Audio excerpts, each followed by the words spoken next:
Yayasan Pusaka Bentala Rakyat mengajak generasi muda agar dapat melihat dengan tajam dan menganalisis proses-proses kerja kaum pemilik modal atau kapitalisme di tanah Papua dengan menggelar kelas ekonomi politik kritis yang dilaksanakan di Kota Jayapura, Papua, Jumat 22 Maret 2024.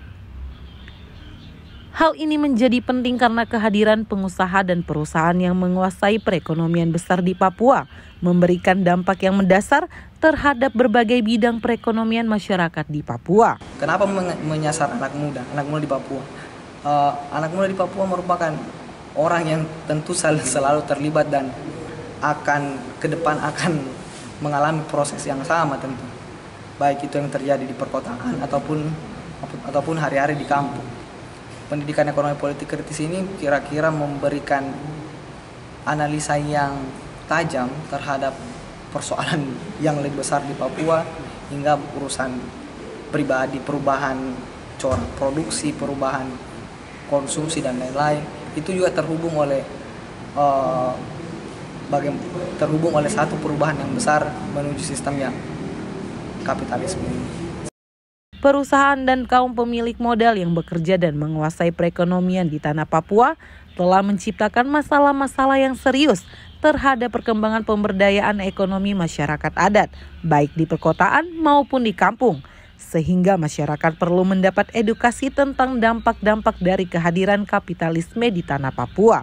Soal food estate di Merauke, proyek tambang di banyak tempat, proyek LNG di Bintuni dan lain-lain. Semua proses itu perlu dilihat sebagai satu kesatuan ekstraksi kapital yang terjadi di tanah Papua.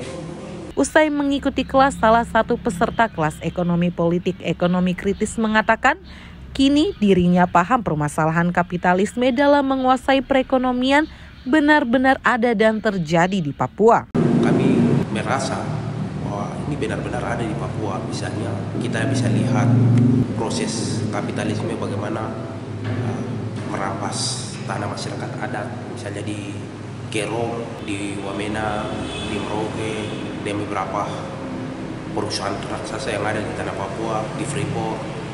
Itu kan tanah masyarakat adat dirampas demi kepentingan akumulasi modal.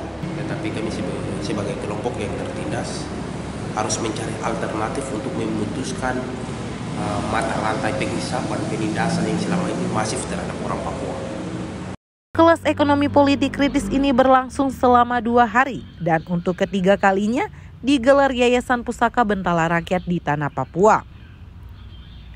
Sebelumnya telah dilaksanakan selama 3 kali di beberapa tempat di Papua dan melalui kelas-kelas pendidikan kritis ini diharapkan generasi muda mampu menciptakan solusi untuk menyikapi persoalan yang dihadapi di tanah Papua.